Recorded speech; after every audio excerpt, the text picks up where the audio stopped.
به نام تو آید سخن بر زبان، خداوند بخشنده مهربان.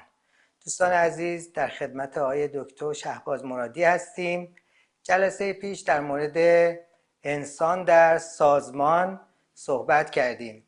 آقای دکتر اگر ممکنه این جلسه در مورد عملیاتی کردن و اجرایی کردن فرمایشاتتون در شرکت ها، استارتاپ ها و شرکت های تک و غیره فرمایشاتتون رو بفرمایید.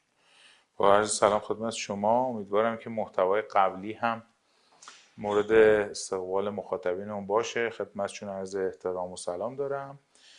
من به نظرم 3 بخش بکنیم آقای دکتر. یکی پیش نیازها و الزاماتشه، یکی راهکارها و ابزارهاشه و سوم معیارهای ارزیابی صحت استقراره.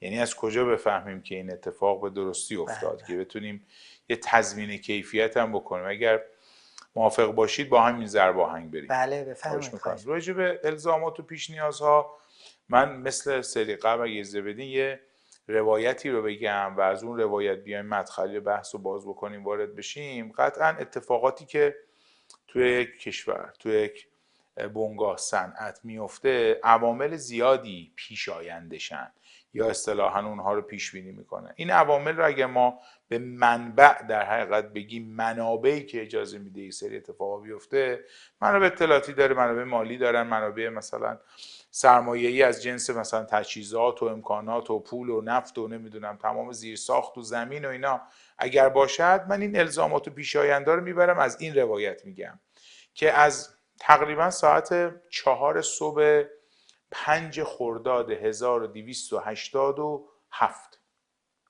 که در عمق 360 متری در مسجد سلیمان اولین چاه نفت ایران فوران کرد، الان بیش از 120 سال داره میگذره و این 120 سال حالا خیلی جاها صحبت میشه که نعمت بود یا نکبت بود.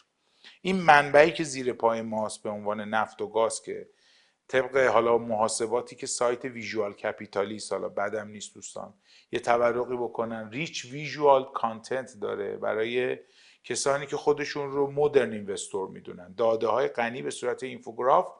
وفق مطالعات اونا ما یه چیزی نزدیک مثلا 27 تریلیون دلار ارزش نفت و گاز مکشوفمونه که اونایی که پیدا کردیم، حالا اونایی که پیدا نکردیم بمانند. این منبع بدون استخراج، بدون استحصال، بدون انتقال، بدون استفاده و قطعا هیچ ثروتی رو ایجاد نمیکنه. حالا یه زمانی این رو فقط در می آوردن و میفروختن و عملا خام فروشی، امروز مثلا میشه پتروشیمی و بعضا میشه پلیمر و این داستان ها.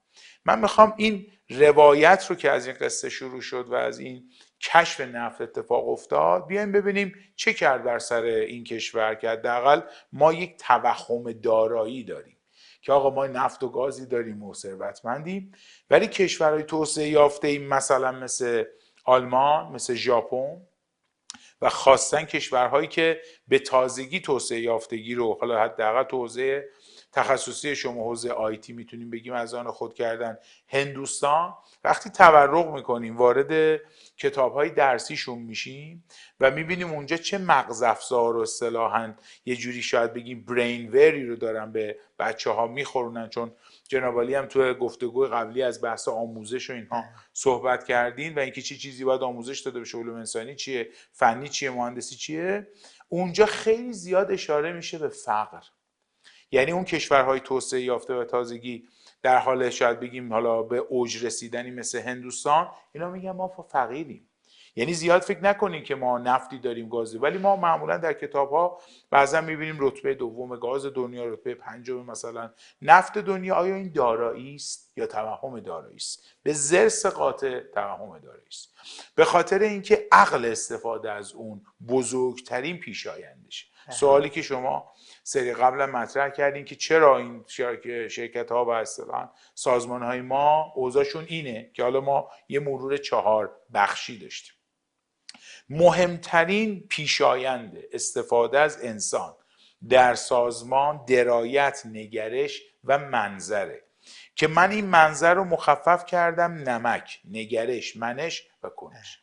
اگر این منظر وجود داشته باشه در تصمیم ساز، در تصمیم گیر، در سرمایه گذار، در اون کسی که داره این کار رو میفروشه، حتی یعنی داره اونو در قالب محصول و کالا خدمت میفروشه، که آقا این نگاه وجود داشته باشه که از این انسانه تا درست استفاده نکنه. اون نفت و گازم هیچ چیزی جز عملا توهم دارایی و بعضا فسادی فوق العاده لجام گسیخته ایجاد نمیکنه، هیچ چیزی مقدور و میسور نیست. من اولین پیشایندش رو نگاه دارم و این نگاه هیچ ذاتی نیست آقای دکتر، این کاملا وارداتی است و نگرشی که من و شما هم اول در دانشگاه خانواده یاد گرفتیم، بعد در دانشگاه جامعه یاد گرفتیم، بعد در دانشگاه علم آکادمیک یاد گرفتیم، همین جوری هم باید این نگرش در دانشگاه‌های سرمایه‌گذاری، در دانشگاه‌های تولیدی صنعتی این تزریق بشه که منبع اصلی ایجاد ثروت و ثروت ماندگار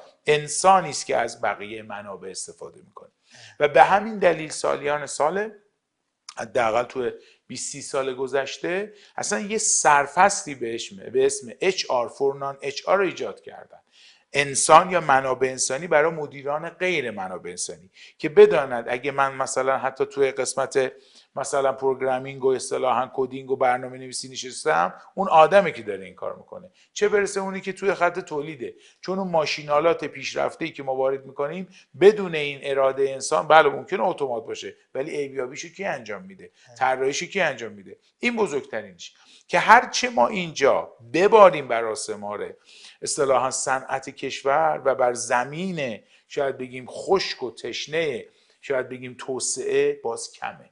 یعنی هر چی ما راجع به این نگرش بگیم، اون HR for non-HR کمه، برای اینکه بداند انسان همراه ماست، نه انسان اصطلاحاً در جیب ما یا اصطلاحاً در جعبه ابزار ما. انسان همراه ماست برای درک مدرنیته، برای استفاده از ابزارهای مدرنیته و قس الهذا. حالا توی تمام اون سازمانایی که خود جناب عالی توشون در کسوت‌های مختلف وجود داشتین، هر جا این نگرش و نگاه بالا بود، حال اون آدم هم خوب بود و اون حال خوبه باعث شد که بقیه این دومینوها اتفاق بیفته و بیاد جلو. آقای دکتر، به نظر شما تو از همین منظره اگر به داستان نگاه کنیم، به نظر شما چند درصد داستان به ضعف اخلاق توی جامعه ما برمیگرده؟ یعنی ما ارزش‌های انسانی و اخلاق رو یه جوری توی جامعهمون و توی نیروهای انسانیمون، حالا اهم از مدیران تا حتی اقشار پایین‌تر سازمان‌ها، اخلاق رو یه جوری گم کردیم.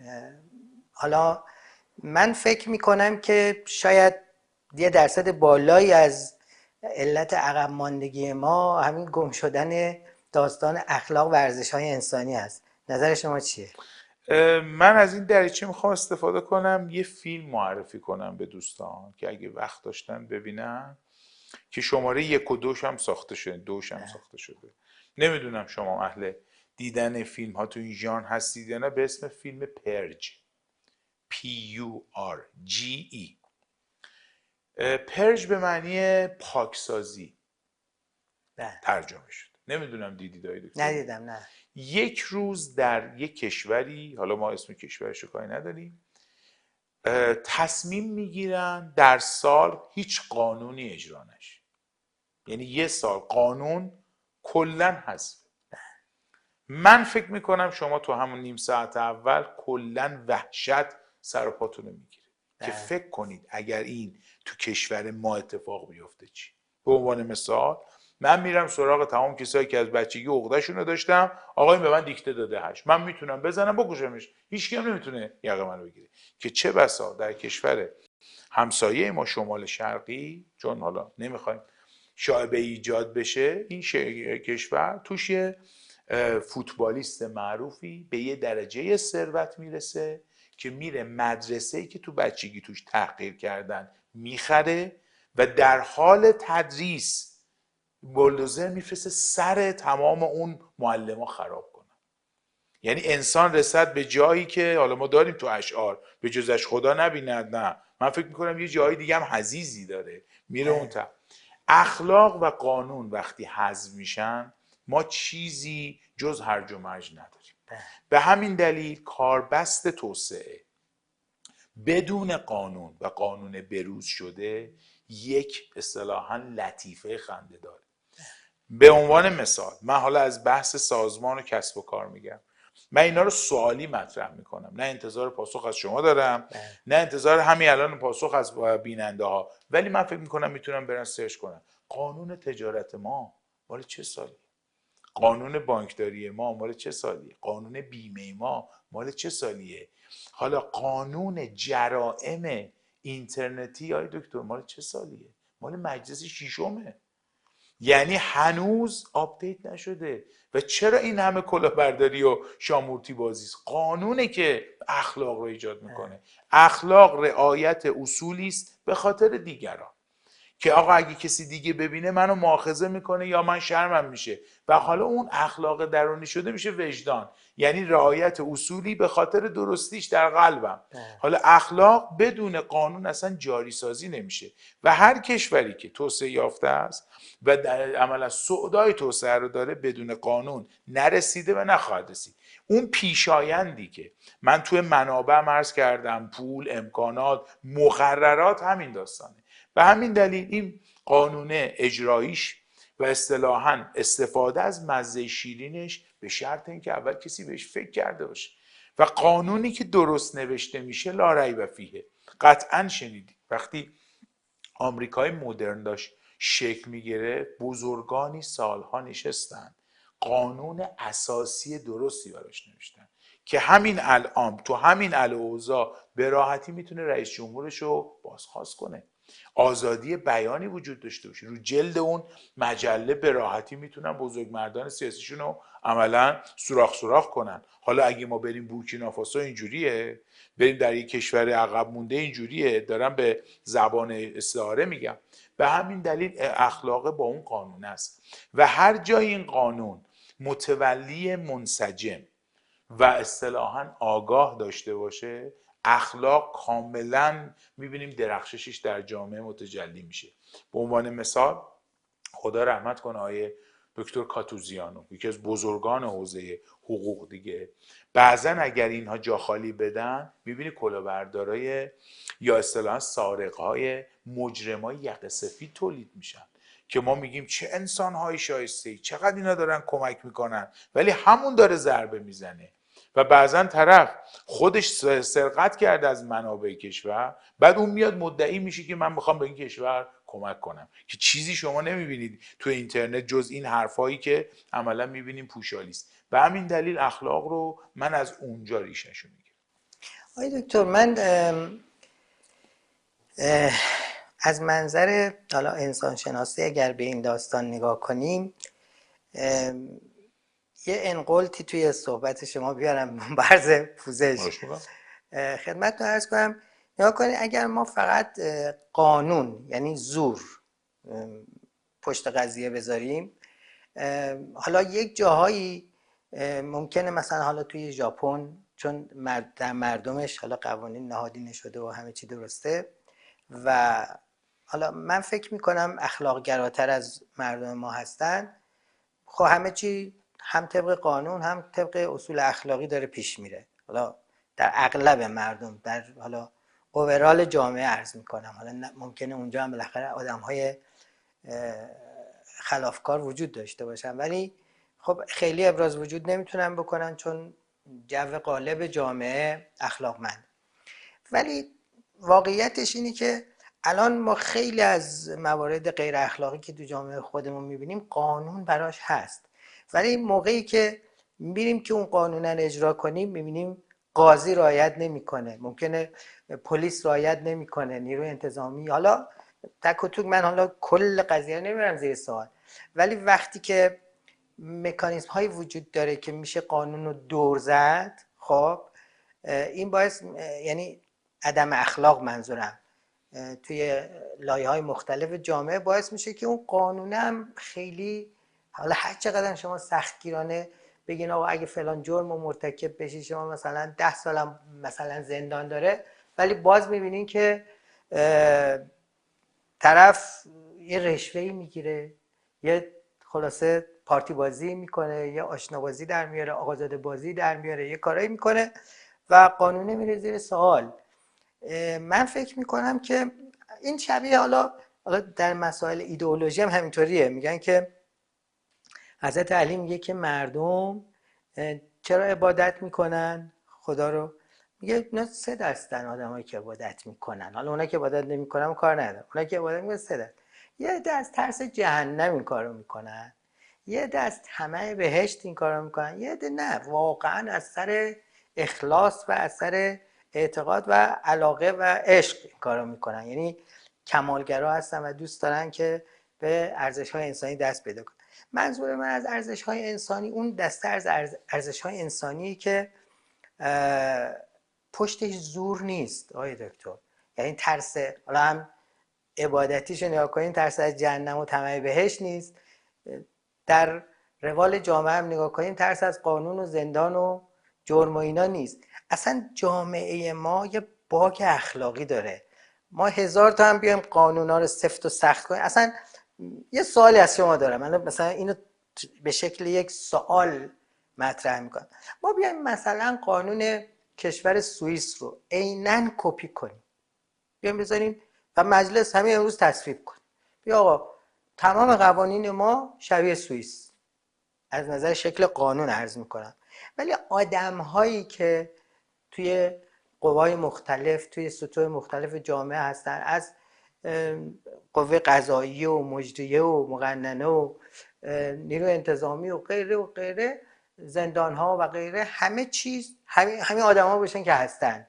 به نظر شما درست میشه؟ به نظر شما اگه ماشینالات کارخونه ولوو رو بیاریم، از یه کارخونه ایرانی ولوو میره بیرون؟ نه. قانون به صرف وجودش نیست، به صرف اصطلاحاً داشتنش نیست، نهادینه سازی است. مثال عرض میکنم. فرض کنید که آقای دکتر ما الان یه تراشه‌ای درست میکنیم و در مغز شما که داره اتفاق میفته الان دارن درست میکنن و زبان سوئدی رو تو ذهن شما تزریق میکنه. شما الان میتونی ازش استفاده کنی، باید بقیه هم سوئدی استفاده کنن. وجود قانون اگر ما اسمشو بگذاریم شرط اول، شرط کافی نیست. آموزش قانون از سنین شکل پذیری های دکتر. به عنوان مثال چرا بچه ژاپنی آلمانی از اون قانون استفاده میکنه؟ چون آغشته شده، الگوش اینفکتیوه نه اینجکتیو. مگر مثلا تا 18 سالگی با راهنمای رانندگی مشهور نباشم، من 18 سال فلکسیبیلیتیم رو از دست دادم و تازه میرم یه گواهینامه میگیرم قربتن الله، بعد میشه این جنگلی که شما در صحنه خیابون میبینی.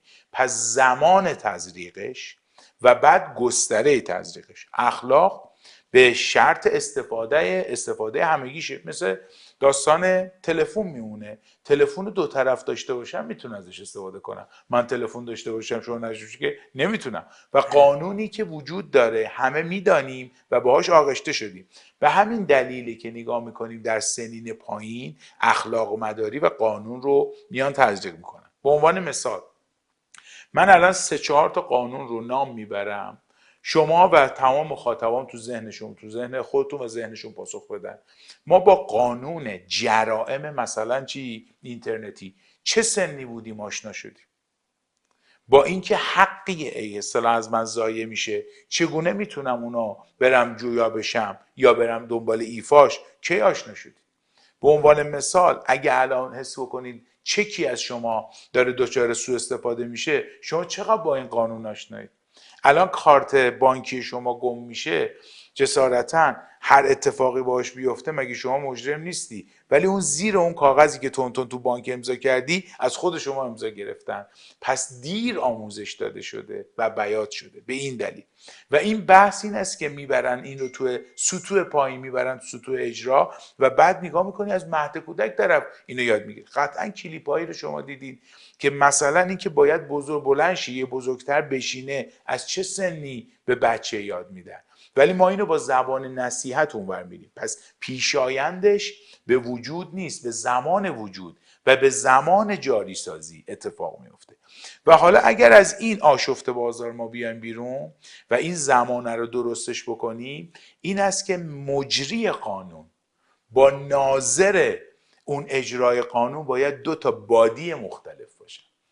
وقتی من خودم قانون دارم و بعد اون قانون رو خودم هم نظارت میکنم، این بدنه یعنی چاقو دستشو نمیبره. به همین دلیل در جامعه های دموکرات عملا اون قوه قضایی اون استقلال رو داره و حتی میبینید که حکم رئیس جمهور هم باطل میکنه، قانون رئیس جمهور هم باطل میکنه. ولی ما وقتی در قوه مجریه و قوه قضاییه همه ذیل یک حاکمیتی هستیم که این حاکمیت خودش از جنس هر دو هست، عملا میبینی آدماشون هم بینشون جابجا میشن، عملا میبینی اتفاق نمیفته. مثال عرض میکنم، در یک کشور دموکرات آیا یک دادستان میتونه رئیس جمهور بشه؟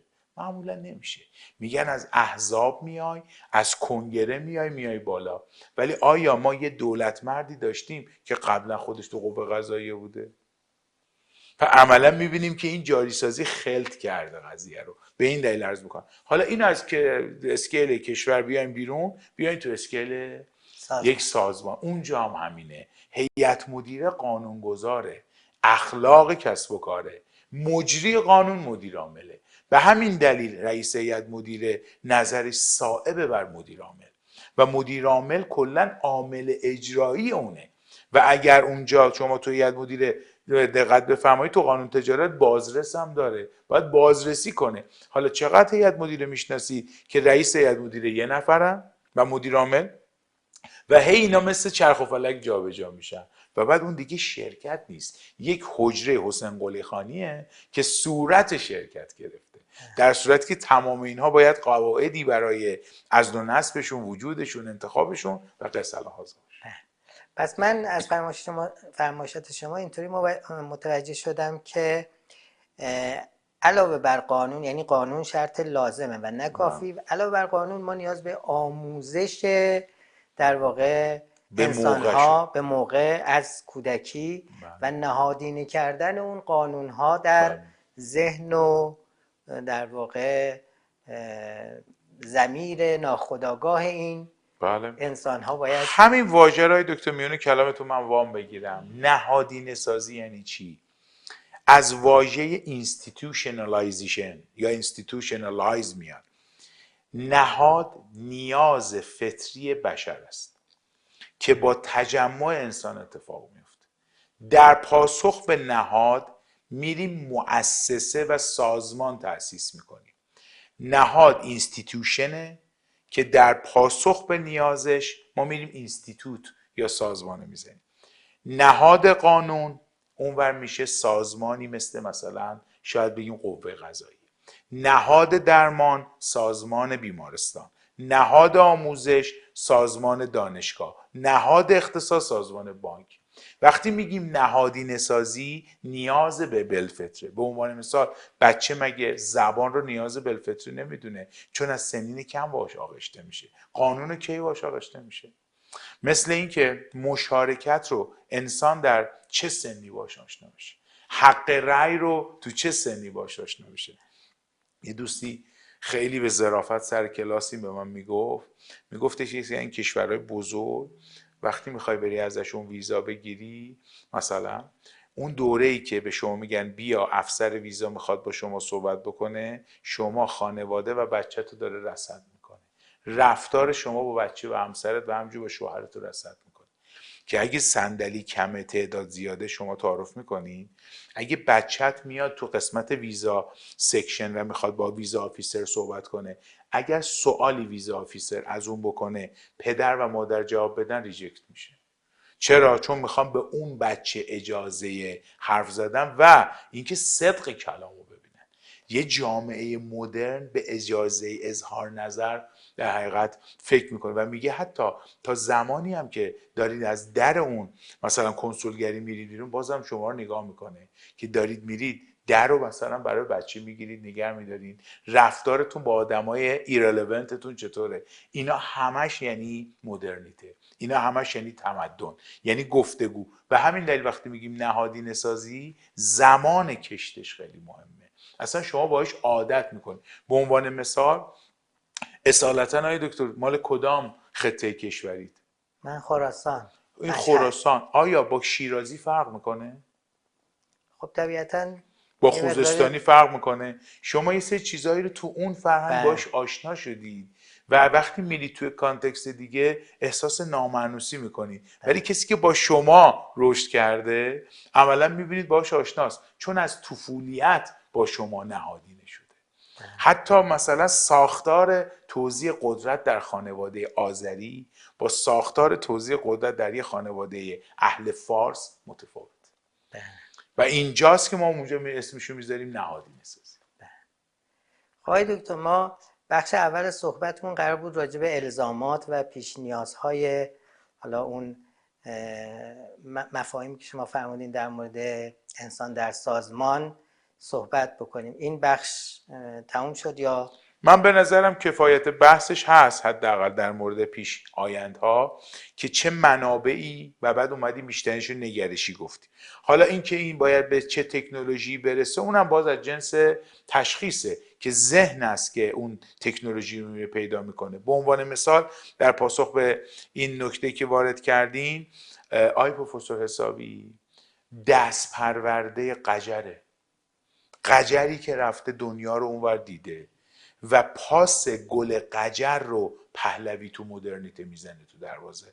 من بحث سیاسی نمی کنم ولی وقتی من میرم فرنگ درس بخونم، اگه ذهنم باز باشه دانشگاه تهران رو با خودم میارم. اگه ذهنم باز نباشه میام و با یه تفرعنی میگم من دانش آموخته دانشگاه‌های فرنگم و هیچ وقت نیاز احساس نمی‌کنم که کشور ما هم باید دانشگاه داشته باشه. به همین دلیل عرض می‌کنم آمدن تکنولوژی، آمدن قانون، آمدن تمام زیرساخت‌ها پس از تشخیصه و تشخیص به نگرشه. به عنوان مثال قطعا شما بازدیدها و دانشگاه‌های زیادی رو رفتین دیدید. شما اون دانشگاه رو چگونه دیدید؟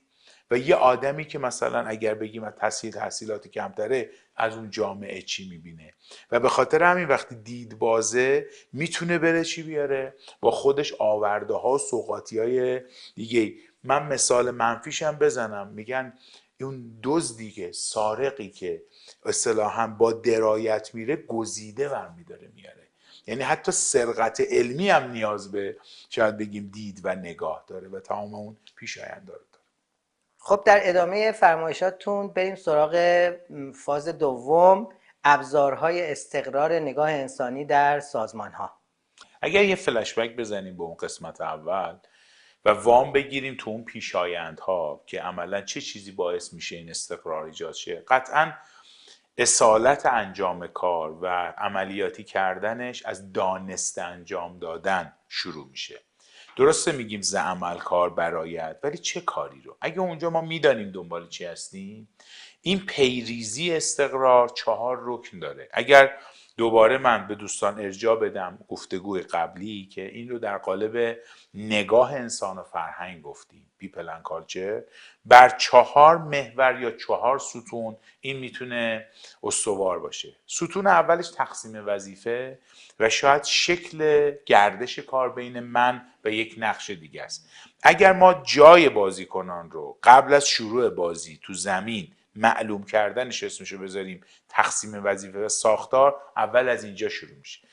نداشتن این جا استقرار بازیکنان بعداً باعث درگیری ها و سردرگمی هایی بین اینا میشه. پس اگه من اینجا رو مشخص کرده باشم درست میشه. حالا این فرقی نمیکنه در یه استارتاپ کوچک در حوزه تک و حالا مرزهای دانش تا یه هلدینگ بزرگ که عملا به کبریا رسیده از منظر تعداد و حجم و شاید گستردگی. این تقسیم وظیفه شاید بگیم عملا پایه اول رو در جای استقرار جوری بنا میکنه که بقیه ارجاحات این پایه رو نتونه بلرزونه. اگه من ندونم وظیفه و اصطلاحاً اون دلیوربل و خروجی کاری که میخوام تحویل بدم چیه، هر چقدر آدم خوب و آدم شایسته‌ای باشم قطعا میام تو مرز کار شما و یا اصطلاحاً چون من نمیدونم باید چی کار کنم هر کاری رو که جلو میذارید من اونو انجام میدم. به خاطر همین بعضا به دوستی خال خرسه هم تعبیر میشه. اولین الزامش داشتن این ساختار و تقسیم وظیفه است. 90% سازمان هایی که بدون امعان نظر به این رفتن جلو، آخرش برگشتن و دوباره چرخ از اول اختراع کردن که اسمشو میذاریم طراحی ساختار، بازنگری ساختار و بعضا حتی میگیم بازنگری رابطه بین بازیگران، ذینفعان و ذیحقان. این قسمت اول که اینجا برای کسی که میخواد خیلی تو د پوینت و عملگرایی این رو بره اجرا بکنه، میگیم داشتن شرح وظایف و شرح انتظارات. امروز با چند تا کلیک و 5 تا فشردن دکمه انتر خیلی راحت شما به استانداردهای شغلی میرسین که مشخص میکنه از مدیر عامل تا اون لایه پایینتر باید در سازمان چیکار کنن. دیگه ظرفیتی که در هوش مصنوعی هست برای اینکه آقا طراحی کنه به ما بده، این دیگه عملا میتونیم بگیم لایزاله. ولی خیلی فکر میکنن این مهم نیست، در صورتی که ما در نگاه انسان و فرهنگ اشاره کردیم اساره این نگاه ظرافته، یعنی دیدن نادیدنی ها. اتفاقا باید اینو ببینیم، الان باید این جاش دیده بشه. وقتی این گاه اول، ستون اول به خوبی اومد جلو، اون موقع قسمت دوم ایجاد میشه. داشتن سیستم ارتباط بین اینها، تعریف زنجیره فرمانه، یعنی که آقا کی باید حالا به کی دستور بده، کی از کی باید اجازه بگیره، اختیاراتش چیه. بسیاری از چیزهایی که بعدا میشه سوء تفاهم، فساد و بعضا میشه دوباره کاری ها، برای اینکه معلوم نیست کار از کجا شروع میشه به کجا میره ختم میشه. و بسیاری از دور زدنهای سلسله مراتب توی تمام پستوهای رفاقت و صمیمیت باعث میشه کل کیان اون سازمان یا اون در حقیقت کسب و کار بیاد پایین. پس تقسیم وظایف، بعد گردش کار یا اسمشو میذاریم زنجیره فرمان. سومین ماجرا پیریزی موضوعی به اسم فرهنگه. من کارمو میدونم، رابطه‌مو با شما میدونم، اما رفتارهای تکراری که من باید داشته باشم از جنس رفتار مثلا پاسخگویی، از جنس رفتار پیگیری، از رفتار مشتری مداری و این رفتارها وقتی گفته میشه و تکرار میشه، پدیده بسیار بسیار ناملموس ولی کاملا اثرگذار به اسم فرهنگ اونجا تو اون سازمان ایجاد میشه. و سازمان با فرهنگ و بی فرهنگ های دکتر نداریم، با فرهنگ درست و با فرهنگ غلط داریم. و فرهنگ هر روز صبح سر میز صبحانه تمام طرح و برنامه‌های صاحب کسب و کار یا مدیر رو میبلعه اگه به درستی طراحی نشده باشه. و به خاطر همین وقتی شما به یه جامعه مدرن و توسعه یافته میرید، اون چیزی که شما رو در آغوش میگیره و میپذیره فرهنگشونه. و در یه سازمان و یک جامعه عقب افتاده، اون چیزی که شما رو پس میزنه ما میتونیم بگیم فرهنگ ضعیفشه، که چرا اینا اینجوری هن؟ چرا مثلا غریب کشن؟ چرا این آدما خصت اطلاعاتی دارن؟ دیدین بعضی از شهرها معروفن به اینکه درست آدرس به شما نمیدن، ولی یه جای دیگه میگن اینا خیلی میهمان نوازن. چیزی جز پدیده فرهنگ نیست. پس اگه بخوایم خلاصه ای بگیم، ایجاد تقسیم وظایف، گردش کار بینمون و بعد پیریزی فرهنگ صحیح. و آقای دکتر فرهنگ صحیح با ارزیابی عمل کرد استقرار پیدا میکنه. هر وقت خواستیم چیزی رو در این سازمان فرهنگ کنیم، اونو باید به معیارهای ارزیابی و تشویق و تنبیه وصلش بکنیم. و قسمت آخر نظام انگیزشه و هیچ گربه‌ای در راه رضا خدا موش نمیگیره. باید نشون بدم آدمی که کارشو درست انجام داد و آدمی که از نظر ما شایسته است و پذیرفته است، از اون ور هم باید تعجیبش با تمام معیارهای ما رابطه داشته باشه. اگر نظام انگیزش و پرداخت مبتنی بر عمل کرد توی سازمان، توی کسب و کار درست طراحی نشه، آدما اول با رفاقت، بعد میتونیم بگیم با خجالت و بعد سوم با غر و اصطلاح شکایت ما رو سورپرایز خواهند کرد و سازمان ما رو ترک میکنن. یه سوال از شما بپرسم، دوست داشتید پاسخ بدین، دوست داشتید تو دلتون پاسخ بدین، آیا کسوت معلمی و استادی در دانشگاه های ما و مدارس ما مطلوب نسل جوان هست؟ من فکر میکنم که خیلی کم شده، یعنی تعداد علاقه‌منداش خیلی کم و ناچیز شده. سوال در رکن آخره، چرا؟ به خاطر اینکه من با این معلمی آیا در جامعه ارج و قبح پیدا میکنم، تأمین مالی میشم یا نه؟ اگه نباشم کل اون نگاه انسانی اونجا باطله.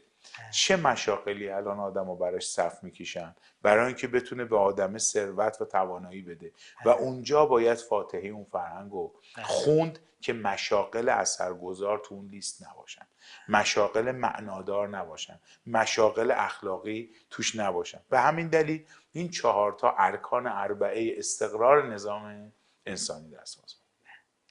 آقای دکتر شما راجع به جایگاه ها توی ساختار سازمان صحبت کردیم، راجع به گردش کار اینجا صحبت شد و در مورد فرهنگ و بعد حالا یه نظامی که حالا پاداش و جزایی باشه برای که انگیزه‌ای باشه برای اینکه اون فرهنگ در واقع خودشو به ثبات برسونه. اما یه سوالی که من مطرح میکنم، نمیدونم تو این استقرار میگنجه یا جای دیگه، سوال اصلی که مطرح میشه این کیو بذاریم کجا؟ حالا ما این ساختار رو درست کردیم، خب تعریف شد، کاملا هم نظاممنده و همه قوانین و اصول و گردش کار همه تبیین شد. حالا سوال اینه که تو هر باکسی، تو هر جایگاهی کیو بذاریم؟ ما توی مملکتمون مدیران میبینیم که همینطور میچرخن، اصلا انگار مهم نیست این به درد چه کاری میخوره، یا آدما اغلب جایگاهشون رو همینطوری یه جوری بدون حساب کتاب، یه جوری همینطوری پیش اومده رفتن اونجا نشستن. خب اینکه کی به درد کدوم قسمت میخوره توی این مقوله میگنجه یا جای دیگه راجع بهش صحبت میکنیم؟ بین فاصله تقسیم وظیفه و جریان کار و روابط چیزی هست به اسم نظام مشاغل. تو نظام مشاغل که بای پروداکت اون 2 تا ستون اول محصول جانبیه، چیزی به اسم شرایط احراز یا امروز بهش میگیم شایستگی تدوین میشه و من چرا میتوانم من سمت به اون سمت دستور بدم چون این ویژگی رو دارم و این شایستگی و شرایط احراز به من این اجازه رو میده که من این کارو بکنم. به خاطر همین بین 2 تا ستون اول این جای این بحث اینجاست. ما میتونیم بگیم ستون فرعیه. قدیم بهش میگفتن شرایط احراز، امروز میگن شایستگی. من خلاصه میگم حداقل هایی که یکی باید داشته باشه تا بتونه کار مطلوب انجام بده تو اینجا معلوم میشه. و اگر بچلونیمش، من در یه عبارتی مخفف گونه میگم شعر اون فرد باید معلوم شه، شرایطش معلوم شه، علایقش معلوم شه و رفتارش معلوم شه. من شرایط تخصصی، شرایط فنی این شغل رو دارم، اصلا علاقه این کارم دارم، علاقه شو داشتم، اصلا گل من برای این کار ساخته شده یا نه. این شعر فرد اگه بخونه اون موقع وقتی در اون جایگاه دستور میده بقیه حرفشو میخونن. خیلی موقع چون این آدم اون ویژگی رو نداره، مثل اینکه من الان یه کت شماره 58 بپوشم ولی سایز خودم مثلا 40 باشه، خب به تن من زار میزنه، نشون میده من از اونجا کوچیک‌ترم. و اینجا مفهومی به اسم مریتوکراسی یا شایسته سالاری میاد، تناسب اون آدم با اون جایگاه. و این وقتی تعریف میشه بین این 2 تا ستون، بعد حالا اون آدم وقتی تو اونجا قرار گرفتن با هم به درستی رفتار میکنن و پدیده به اسم فرهنگ ازش متولد میشه.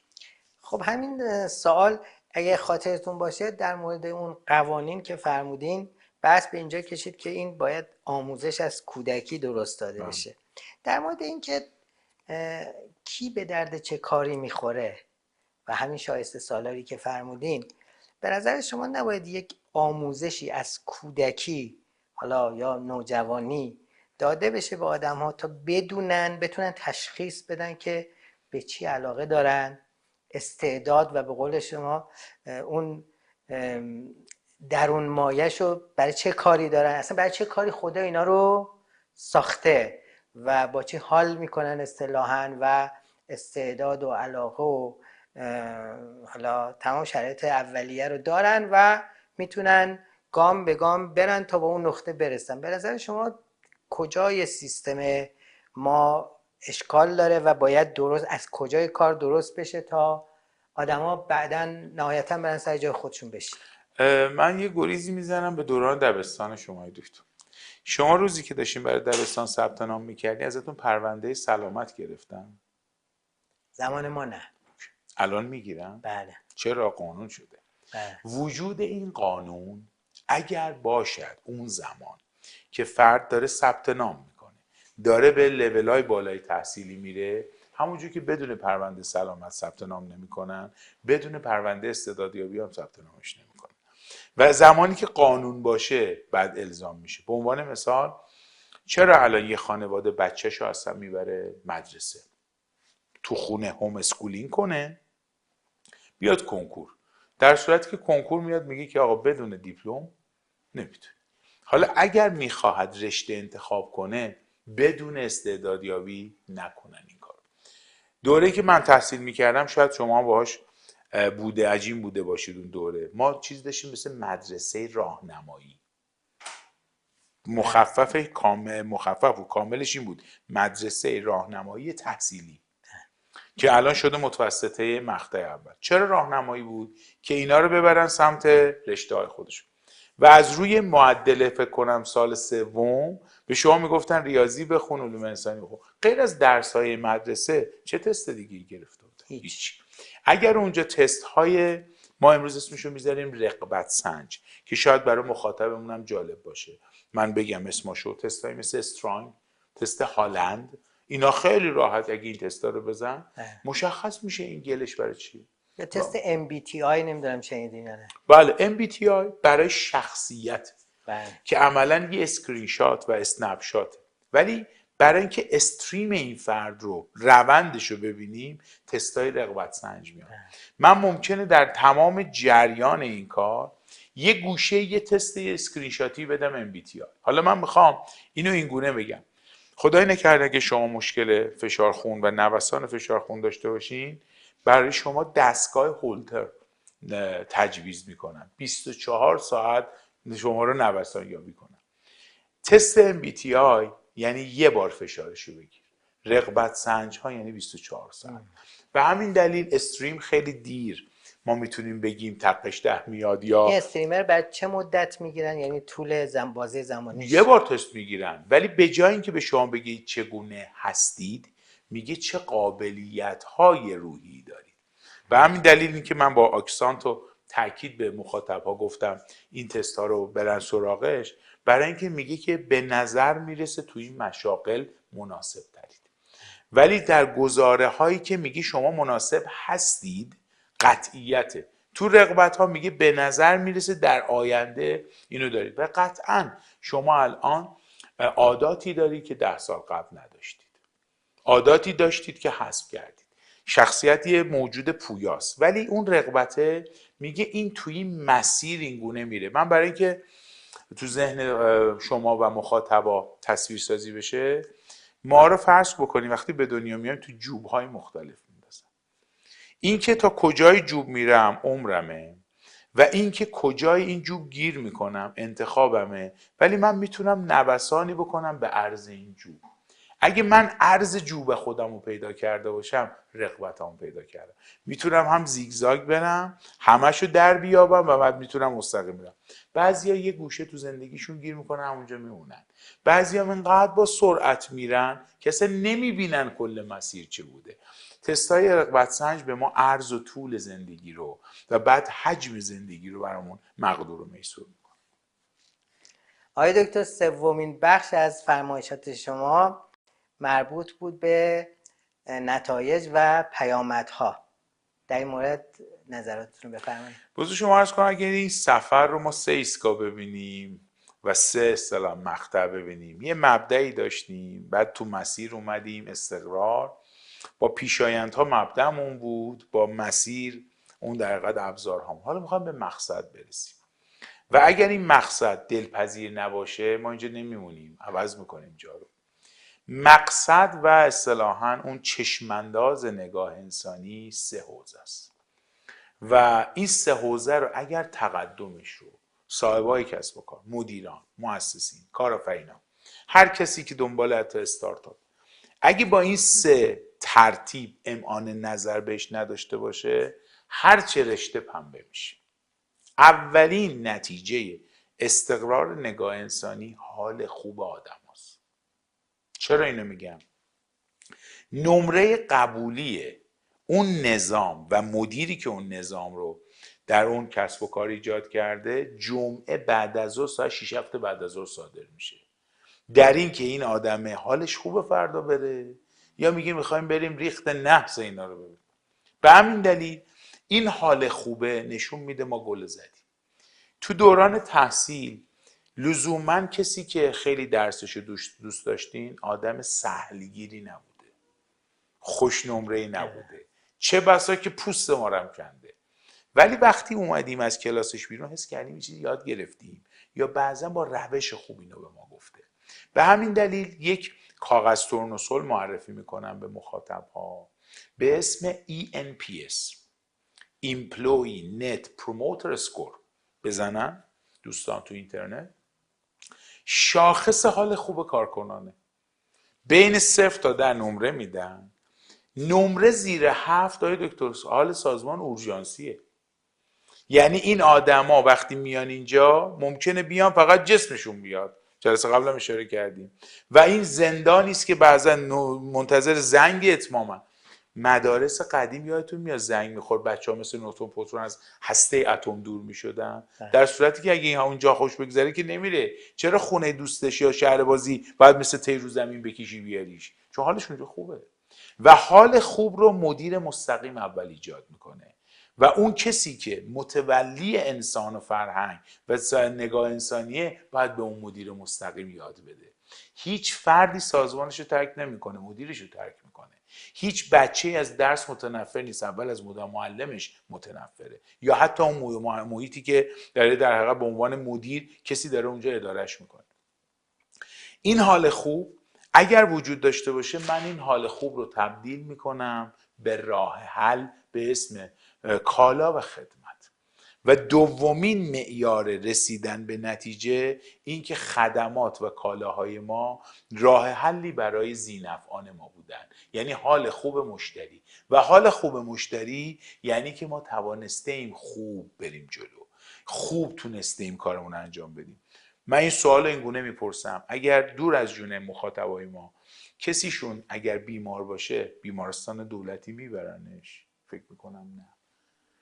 اگه بخوام بچه رو مدرسه ثبت نام کنم، مدرسه دولتی اول اولویتمه یا مدرسه غیر انتفاعی؟ اگه دولت اینجا مشروعیت شاید دست داده به خاطر اینکه دومین نتیجه رو نداریم، کالا و اصطلاحاً خدمات ما مورد پسند نیست، یعنی ما بهره وری نداشتیم، یعنی ما عملا اونجا نتونستیم ذینفعمون رو راضی کنیم. و بدترین نوع رضایت این است که فکر کنیم ما داریم سود میاریم. سوداوری نور ستاره است در کهکشانی که سالها قبل مرده، ما نورشو داریم میبینیم. سود میتونه حاصل فعل و انفعالات اقتصاد تورمی هم باشه، میتونه حاصل آنچه که قدیم کاشتیم باشه، ولی حال خوب یعنی درک از الان و ارتباط الان. به عنوان مثال یه روزی این کالاشون خوب بود ولی گرونش کردن، دیگه نمیتونم بخرمش، ولی چه راه حلی دارید که من بتونم بخرم؟ به عنوان مثال کسب و کارهای امروز ما دکتر رو BNPL دارن میرن جلو. با واژه‌اش آشنایید؟ نه. Buy now but pay later. هر چیزی که الان داره تو این اقتصاد اجازه خرید قسطی با پرداخت تأخیری میده، میبینی آدمو سراغش میره. من دوست دارم به گوشه 300 میلیونی بخرم، پولشو ندارم، میگه بیا قسطی بخر. من دوست دارم لوازم خانگی خوب بخرم، میگه بیا قسطی بخر. بیا طلا بخر قسطی. حتی این BNPL یه راه حله که از ذهن یه آدمی که حالش خوبه اومده بیرون، و حتی در این آشفته بازار میتونه سازمان‌ها رو کمک کنه. و قسمت آخر، من حالم خوبه، مشتریم حالش خوبه.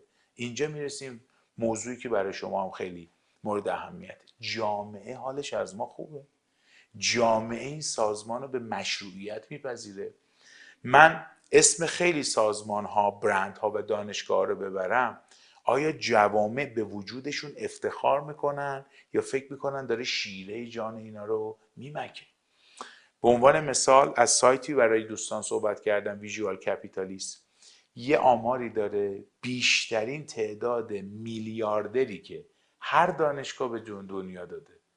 رتبه اول با 107 میلیاردر هاروارد، رتبه دوم با 57 میلیاردر استنفورد. در جامعه آمریکا استنفورد و هاروارد باعث فخر این جامعه هستن یا نه؟ حال جامعه ازشون خوبه. و همینجور بسیار دانشگاه کشور ما یا سمبوله. اون میشه مشروعیت اجتماعی. سازمانی که حال آدماش خوبن، حال مشتریاش خوبن و حال جامعه از مسئولیت اجتماعی اون سازمان حالش خوبه، اونجا گل زده و به جای مشهور بودن محبوب بودن رو داره. و اونجاست که میگن از وقتی این سازمان اومد اینجا اینجوری شد. به عنوان مثال میخوام به دوستان توصیه کنم برن یه کارخونه ای رو سرچ کنن، عنوانشو تبلیغشو نمیکنم، برن تو اینترنت بزنن باریج اسانس، شاید از محصولاتش استفاده کنن. وقتی تصویر این کارخونه رو میبینن اولین چیزی که به شاید نظرشون رو جلب کنه گیاها مثلا سبز بودنه، ولی چیزی که دیگران بهش دقت نمیکنن اینه تنها کارخونه است که در ایران دورش دیوار نداره. چرا دیوار نداره؟ میگه خود مرحوم حجازی یا مهندس حجازی که الان فرزندانش رو اداره میکنن میگن ما خودمون از این جامعه دور نکردیم، خود همون روستا از اینا محافظت میکنه. این گل سوم زده و به خاطر همین اون مشروعیت اجتماعی امروز برای خیلی از دولتمندا و صاحبان کسب و کار خیلی مهم شده. چرا صاحبان کسب و کار در آخرین گامشون میرن سراغ کار خیریه؟ ولی کار خیریه نیستش که ما فقط بریم مدرسه بسازیم، جاده بسازیم. شاید بالا بردن ظرفیت انسانی اون جامعه است که از بودن ما این ظرفیت رفت بالا. همون جور که ما رو کت پوش کردن خیلی از سازمان ها، میتونن عملا به کتابخوانی ترویجمون کنن و تهییجمون کنن، میتونن به کار فرهنگی تهییج کنن. خیلی از سازمان ها الان نشست ها و گرده هایی میذارن که آدم هایی عملا بیان از ظرفیت اون سازمان استفاده بکنن، از کتابخونه شون، از نمیدونم مرکز اطلاع رسانیشون و سطح فرهنگی اونجا بره بالا. تو احمدآباد مصطفی شهر ما تهران نزدیک ما یک کارخونه است که فقط مدرسه دخترانه میسازه به عنوان کار خیر. وقتی از صاحبش میپرسی تو مواد غذایی هم هست، میگه وقتی دختران جامعه سطح تحصیلاتشون میره بالا فرهنگ اون جامعه حتما میره بالا. و بعد کسی پوان استخدام داره در اون سازمان، کارگری پوان استخدام داره که فرزندان تحصیل کرده تری داره و این سطح جامعه رو بالا میبره. و در جامعه‌ای که آدم‌ها دستشون کتابه دیرتر اسلحه دستشون میره و اونجاست که فکر کنم ناصر خسروست که ازش نقل میشه که آقا علم بر شمشیر در حقیقت حتما پیروزه، یعنی تدبیر بر شمشیر حتما پیروز میشه. که بالای فکر میکنم دانشگاه گندی شاپور یا جندی شاپور ما همین نوشته دستی که قلم دستشه دیر دستش کتاب میره، دیر دستش اسلحه میره و دیر دستش رو ماشین میره. هر کاری کنیم سطح اون فرهنگو بریم بالا. آقای دکتر، من یکی دو مورد نکاتی که به ذهنم میرسه رو ازتون سوال بپرسم. یکی در مورد همون تست هایی که فرمودین. من خاطرم هست یه زمانی توی یکی از این سازمان های دولتی من عضو هیئت علمی بودم. یه آقایی اونجا بود که تخصصش در واقع روانشناسی حرفه‌ای بود و روانکاوی حرفه‌ای بود و استخدامش کرده بودن برای آدمای خاصی که برای شغلای خیلی خلاصه حساس خلاصه تست هایی بگیره از بچه‌ها که بدونه میتونن اون شغل حساس، مثلا میگم یه خلبان باید یک ویژگی خاصی داشته باشه یا یه اپراتور مثلا نیروگاه اتمی باید یک ویژگی‌های خاصی داشته باشه. این آدم مثلا مهارتش تو این کار بود. حالا به دلایلی از منم خوشش اومده بود، هی میومد از من تست میگرفت. اون موقع با این تست MBTI آشنا شدم که فکر میکنم اساسش مربوط میشه به در واقع تئوری های آقای یونگ که یک روانکاو خیلی بزرگ هست و انسان ها رو به 16 کاتگوری یا 16 دسته تقسیم میکنه، 4 ضرب در 4 16 حالت. و این وقت به من گفتش که من فکر میکنم که تو خب چون یه جنبه هایی داری مثلا اهل شعر و شاعری و اینجور چیزا هستی، یه جنبه های خب علمی و دانشگاهی و مقاله و فلان ریسرچ اینا داری. من فکر کنم تو یا تو این کاتگوری میفته یا تو این کاتگوری، یا دو تا حاله. مثلا یه کاتگوری مثلا بیشتر طیف دانشمندا اونجا هن. بعد یکی هم طیف خلاصه شعرا و این رمان نویسا و خلاصه عرفا و این چیزا. بعد گفتم خب باشه این تست رو بده انجام بده. تست آورد و خیلی هم حرفه‌ای چند مرحله از من تست گرفت. بعد نمیدونستم اینقدر دقیقه. اولا که افتادم توی کاتگوری شعرا و فهمیدیم اون موقعی که ما دانشمند نیستیم و باید بریم بشینیم شعر بگیم و رمان بنویسیم. ولی چیزی که خیلی در واقع من متعجب کرد اینی که گفت خیلی ریز دیتیل با دیتیل میتونست بگه که مثلا حالا با سوال اضافه تو دقیقا به درد چه کاری میخوری و به من گفتش که تو به درد 2 تا کار میخوری. یک، معلمی که من شگفت زده شدم چون واقعا معلمی من دوست دارم.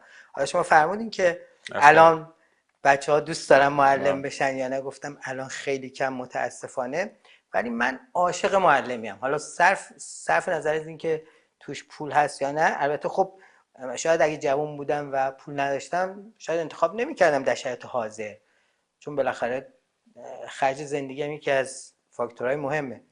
ولی همین الان که دارم میگم اگر هیچ پولی هم نداشته باشه واقعا دوست دارم حداقل 1-2 روز زندگیمو صرف این کنم که برم به بچه‌ها درس بدم، اصلا حال میکنم باش.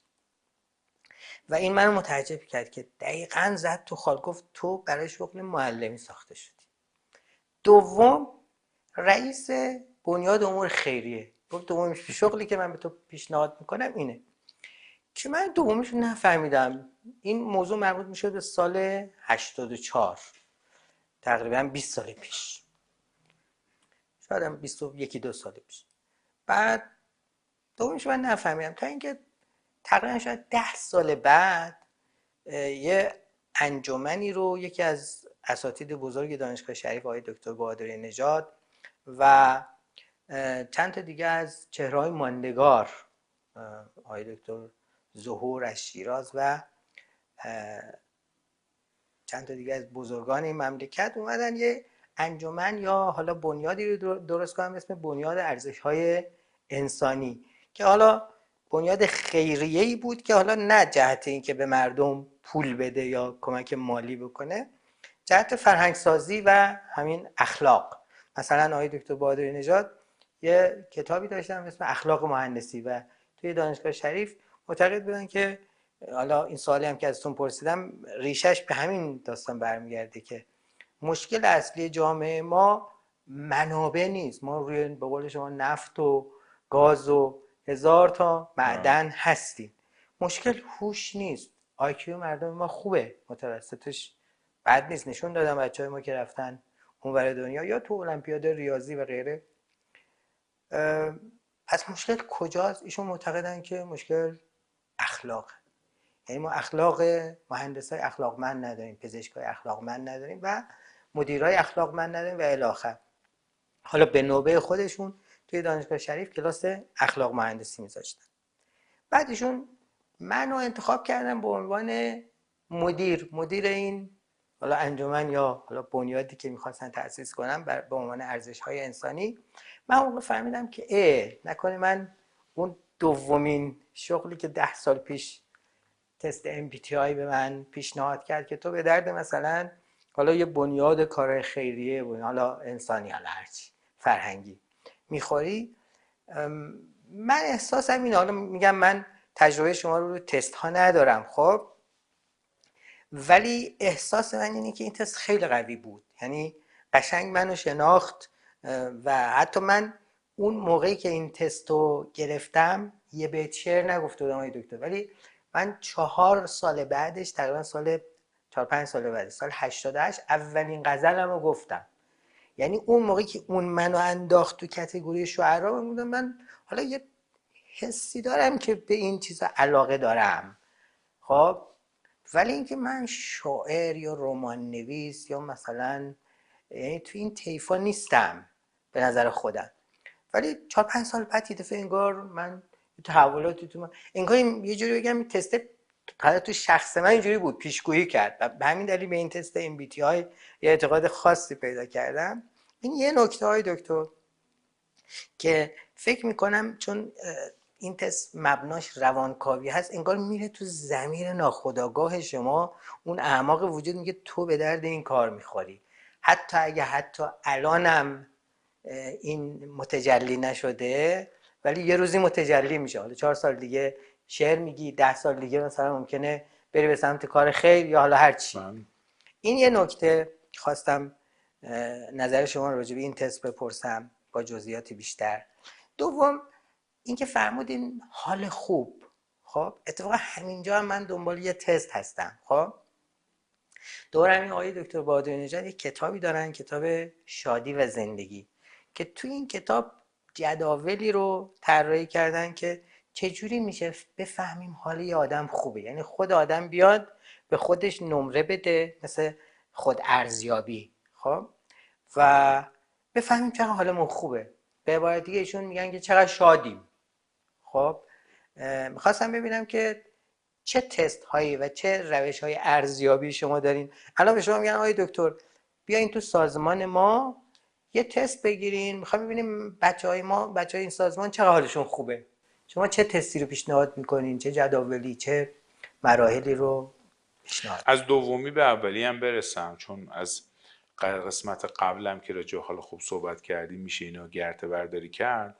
بذار شما عرض بکنم که از 1876 که داره نزدیک 150 سال حداقل ازش میگذره، ما فصلنامه ای داشتیم در امریکا و داریم به اسم فصلنامه مایند، ذهن، که در حوزه سایکولوژی و فیلسوفیه و اگر دوستان هم سرچ کنن به عقبش میرسن. حداقل 1.5 قرنه که کسانی که تو حوزه روانسنجی، روانشناسی صنعتی سازمانی که اینداستریال سایکولوژی هست، دارن تو این حوزه آزمایش میکنن و قلم فرسایی میکنن. حاصل مستحدثات همه این حواریون این داستان و دوستداران این امروز شده بسیاری از ابزارها که بر پایه خود اظهاری فرد و بر پایه مواجهه فرد با شرایط بنا شده. اگر تستی که مثلا شما فرمودید بدون این باشی که فرد خودش با حسن نیت جواب بده، به قهقرا میشه. و اگر مواجهه‌ای خیلی بکر ایجاد نکنی، فرد تمام اون پتانسیل هاش آیا بیرون میریزه یا نه. با این در حقیقت مدخل میخوام وارد این بشم که ابزارهایی وجود دارن بر مبنای خود اظهاری که کتاب‌های دکتر شما فرمودید، شادی و زندگی، و ابزارهایی وجود دارن که فرد نمیدونه داره چه پاسخی میده، ولی داره به کنه ذهنش در حقیقت شما اونجا توکی میزه. روی حوزه حال و حس و شادی در سازمان تا دلتون بخواد ابزار وجود داره. میخوام دوستان رو ارجاع بدم به این که اگر مثلا شهباز مرادی نامی اومد در یه سازمان، خودش از چه ابزارهایی استفاده میکنه. در کسوت کارفرما من اون EMPS رو دوباره تکرار میکنم، Employee Net Promoter Score.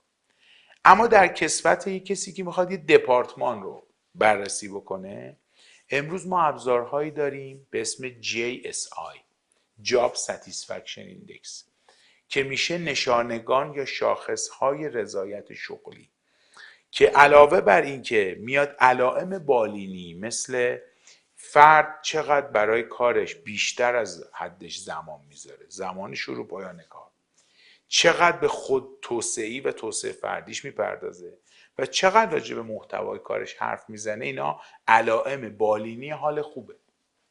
میاد به یه سری چیزهای دیگه ای فکر میکنه که چقدر این حال خوب تو اون سازمان باقی میمونه، با حسن مدیریت، با ایجاد سازمان امن یا fearless organization، که این واژه ها رو از قصد با تاکید میگم چون عنوان کتابه، و با حوزه‌ای که مادر جامع همه ایناست، فرهنگ سازمان نگهداری حال خوب. بعضی از سازمان فرهنگی ندارن. پس من به 3 تا ابزار اشاره کردم. ابزار کارفرمایی که EMPS رو میسنجه، ابزار دپارتمانی که میتونه جاب ساتیسفکشن ایندکس رو بسنجه، و ابزار کل کورپوریت که بحث کنترل فرهنگ سازمان امن است. اینها رو ما میتونیم به عنوان ابزارهایی برای راستی آزمایی مثل دیاگ بزنیم ببینیم شمع 4 وایرس اصلا آمپر میده یا نه. اما این ابزارهای حال خوب همشون، باز من دوباره اشاره میکنم، اسکرین شات باید روند شده و دلتای تغییرات اصالت دارد تا یک عدد. دقیقا. چون با این دلتا ما میتونیم بفهمیم به قهقراست یا به حزیزه. و اگر ما در حقیقت دلتای مثبت داشتیم اوضاع خوبه، دلتای صفر داشتیم آلارمه، دلتای منفی یعنی ما اینجا اورژانسی، حالمون بده.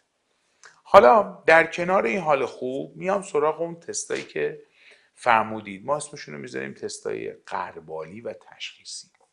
تستای غربالی و تشخیصی های دکتر به 3 دسته میتونیم خیلی ساده انگارانه تقسیم کنیم. من تخصصم روانسنجی نیست، ولی در حد کسی که از این ابزارها ما تو سازمان استفاده میکنیم، بعضی از این ابزارها غربال میکنن که فرد اختلالی نداشته باشه.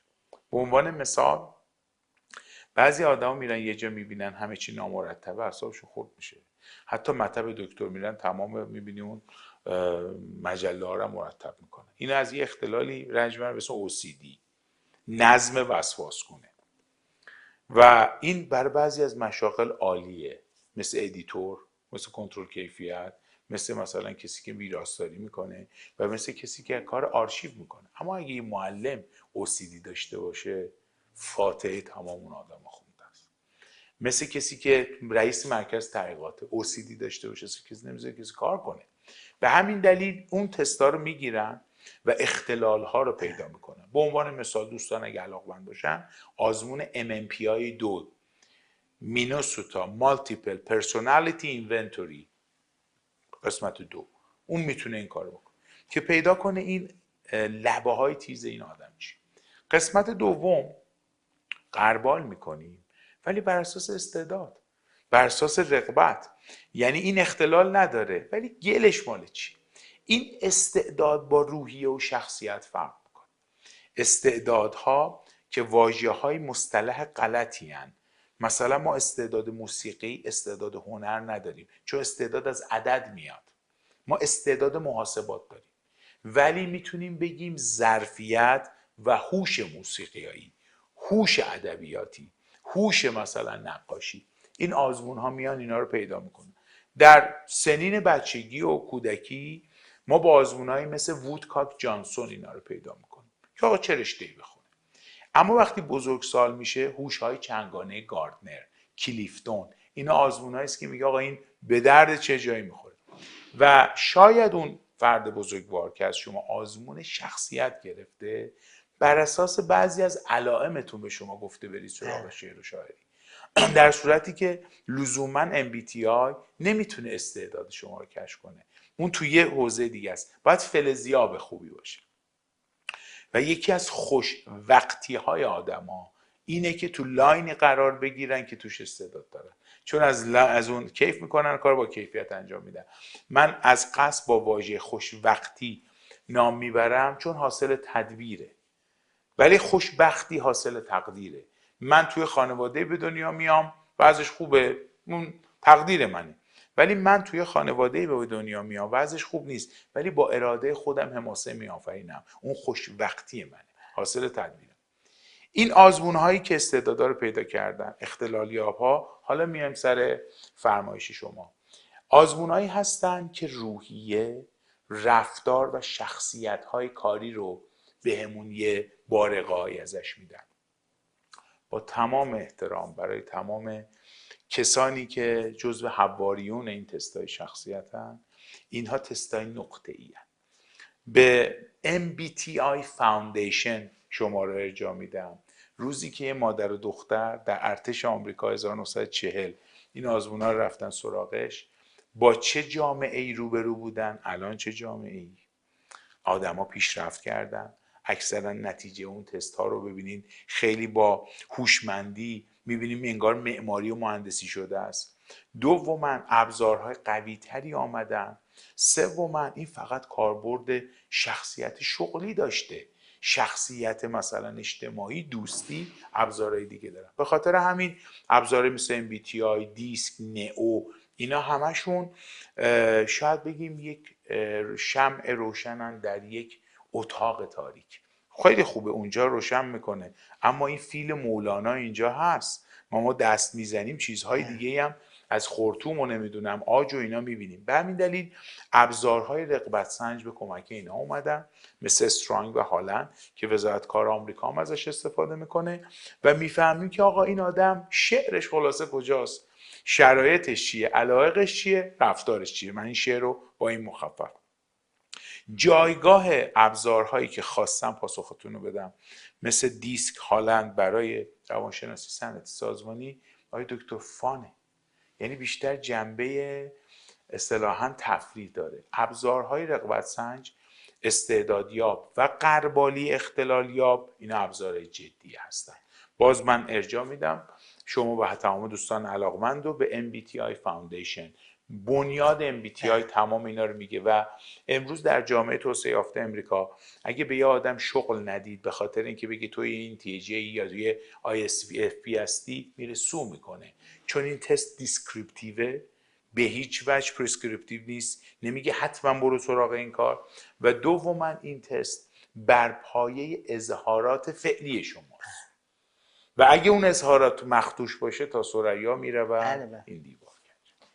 یه نکته خیلی ارزشمندی که فرمودین بحث دلتا یا تغییرات وضعیت یا همون مثلا حال خوب و شادی و الی آخر. اتفاقا توی همین کتاب شادی و زندگی آقای دکتر فرمودن که شما بیاین مثلا جداول شادی سنجی رو پر بکنید، خب این میشه شادی امروز شما. دوباره مثلا فردا و مثلا هفته چند روز پر کنید، شادی ماهتون رو در میارین. بعد خب حالا ما اینو در آوردیم، خب صحبت چیکارش کنیم؟ خب تا همین رو خواستم در مورد یه سازمان هم بپرسم. بعد حالا ما فهمیدیم حال مردم این سازمان اینقدر خوبه، یه عدد دیگه، درست؟ حالا بحث دلتا که فرمودید، چی کار بکنیم که مثلا ماه بعد اوضاع بهتر بشه، که ته ماه بعد دوباره همین جدول پر کردیم میانگین گرفتیم ببینیم حال بهتر شده و الی آخر. که آقای دکتر تو این کتاب شادی و زندگی میان عوامل در واقع شادی و ناشادی رو پیدا میکنن و میشمرن از دیدگاه خودشون و بعد میگن که آقا اگر حال تو مثلا بده تو جدول نگاه کن کجاهاش نمره کم آوردی، خب میخوایم بریم تا ماه بعد روش کار کنیم. اگر مثلا دلیلش یک رذیله اخلاقیه، مثلا ارزش انسانی مقابلش چیه؟ مثلا اگر دروغه، ارزش انسانی مقابلش میشه صداقت، راستگویی. اگه ترسه میشه مثلا شجاعت. خب چیکار کنم من شجاعتم بره بالا تا شادتر بشم؟ چیکار کنم من صداقتم بره بالا تا شادتر بشم؟ و تو این زمینه راهکارهایی رو پیشنهاد میکنم. حالا سوال من همین در مورد سازمانه. ما اومدیم و یه سری تست هایی گرفتیم، فهمیدیم حال سازمان ما بده، چیکارش کنیم خوب بشه، بهتر بشه؟ اولا سازمان اگه بزرگ باشد نزدیک 3 دهه هست یه سمتی براش درست کردن که این سمت امروز شده چیف هپینس آفیسر، مدیر ارشد شادی، و اسم عامیانه است برای اسم تخصصی به اسم Employee Experience Manager، مدیر تجربه کاری کارکنان. شما هر روز وارد سازمان میشی سفری رو شروع میکنی و این سفر حالتو خوب میکنه. دیدین آدمو میگن حالمون بده یه سفری بریم، ما هر روز این سفر رو میریم. مدیر تجربه کاری و مدیر ارشد شادمانی 5 کار میتواند بکند. اینا وحی منزل نیست تا یافته هاست، میتونه اضافه بشه.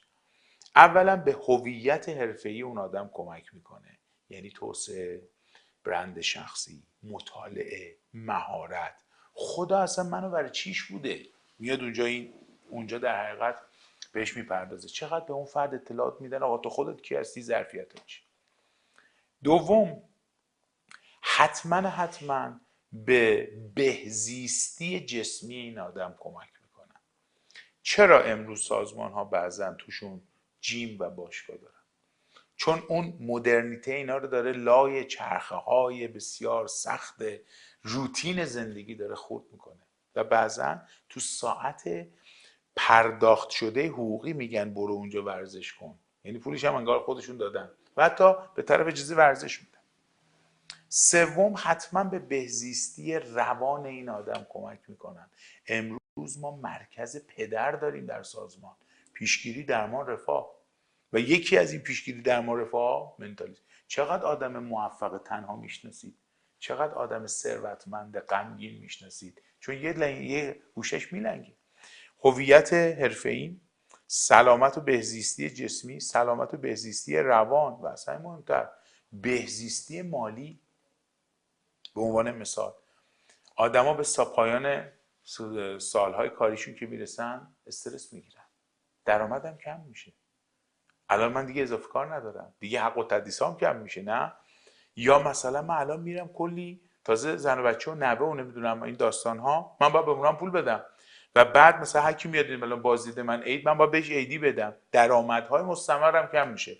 سازمانی که به سرمایه گذاری مالی و هوش مالی آدما کمک میکنه، به عنوان مثال برای سازمان، برای آدماشون بازنشستگی توأم درست میکنن، میتونیم بگیم ریتایرمنت پلان، طرف 2 تا حقوق بازنشستگی میگیره از محل سرمایه‌گذاری سازمان. یک. دو، به فرد اصطلاحا هوش مالی یاد میدن چجوری بلد باشه به جای پسنداز سرمایه‌گذاری کنه و این آدمه اون پولی که یه دفعه به عنوان پاداش بازنشستگی میگیره چیکارش کنه. به عنوان مثال اگه الان ما بریم از این استودیو بیرون با آدم بپرسیم 3 میلیارد تومان پول میدم چیکار میکنی؟ همه بلا استثنا فکر میکنن فقط برن طلا بخرن، ولی خیلی کارهای دیگه میتونن بکنن که هم طلا بشه، ارزش مالی، هم حالش خوب بشه. چقدر آدم میشناسید مثل موش همش میره تو گاو صندوق طلا قایم میکنه، اون حالش با اون خوب نیست، فقط اونا رو نگاه میکنه، فقط نگهبان اوناست، حتی اصلا پابندش میشه نمیتونه از اونجا بره بیرون چون میترسه دزد ببرتش، پس حالش خوب نیست. ثروت داره حالش خوب نیست. و بعد هویت آخر، ما میتونیم بگیم بهزیستی و سلامت خانواده. این آدمه باید بلد باشه که با آدما ارتباط برقرار کنه. خیلی از آدما سازمان میمونن زیاد کار میکنن آقای دکتر از بیجاییه. این آدم کسی منتظرش نیست، نه اینکه تو خونه کسی نیست، اصلا با کسی دیالوگ نداره. و همین دلیل به آدمو یاد میدن اصطلاحاً همزیستی کنن با اعضای خانواده‌شون و ما بلد نیستیم به خاطری که بهمون یاد نمیدن و سازمان اینا رو یاد میده. سازمانی که این 5 هویت رو داره سازمان امنه و توش آدما حالشون خوبه. و بعد این رو قبلا یه متولی داشته واحد اچ آر یا پیپل اند کالچر امروز، ولی امروز هر مدیری باید این کار رو انجام بده. به همین دلیل به مخاطبا توصیه میکنم کتاب سرمایه‌گذاری رفتاری رو بخونن، از خانم مریم تقدیسی ترجمه است. چگونه بدترین دشمن خود نباشیم. اگه یه آدم میگه حالش خوبه، یه 99% ببینید که ساقیش کیه، 1% ببینید آدم چه سرمایه گذاری برای حال خوبش میکنه، چیکار میکنه. این آدم بعضا ممکنه حتی رژیم ارتباطیشو با آدما تنظیم میکنه، با هر آدمی اصلا محشور نمیشه، دمخور نمیشه. چرا؟ چون بعضی آدما فسیفایرن، حال ما رو دام میکنن. بعضی جمع ها اصلا زیبنده نیست بریم برای حالمون. همونجور که ما قلوب الان روغن نمیخوریم و کیلو کیلو خامه نمیخوریم، مگه ما حتما نباید به این فکر کنیم که توی یه سری جاها ما ساعت به ساعت نباید باشیم، دقیقه به دقیقه نباید باشیم، پای هر فیلم و کتابی نباید نشست، اصلا بعضی کتابا رو نباید خوند و من نباید اونجا زمان بذارم. اون آدمه که حالش همیشه خوبه شاید داره اینا رو معماری میکنه و من باید بکارم که بدروم. آقای دکتر خیلی این 5 نکته‌ای که فرمودین خیلی هست. جالب بود برام، مخصوصا اینکه توی همین فرمول شادی سنجی و جدول شادی سنجی کتاب شادی و زندگی یه فرمولی هست که این 5 تا جزوشه، حالا نمیگم نوشته 1 2 3 4 5، ولی تمام این نکاتی که فرمودین توش پیدا میکنید. مثلا میگن که آقا شما میخوای شادی تو بسنجی، H مساوی است با J منهای F منهای E. خب J چیه؟ از جوی میاد، اون عواملی که باعث شادی شما میشه، که آقای دکتر میان میگن که نمره میدن، میگن که 70%ش عشق و لاف هست، چقدر عشق تو وجودت، مثلا اگه در مورد کاره چقدر به اون کار علاقه مندی، چقدر باش حال میکنی. و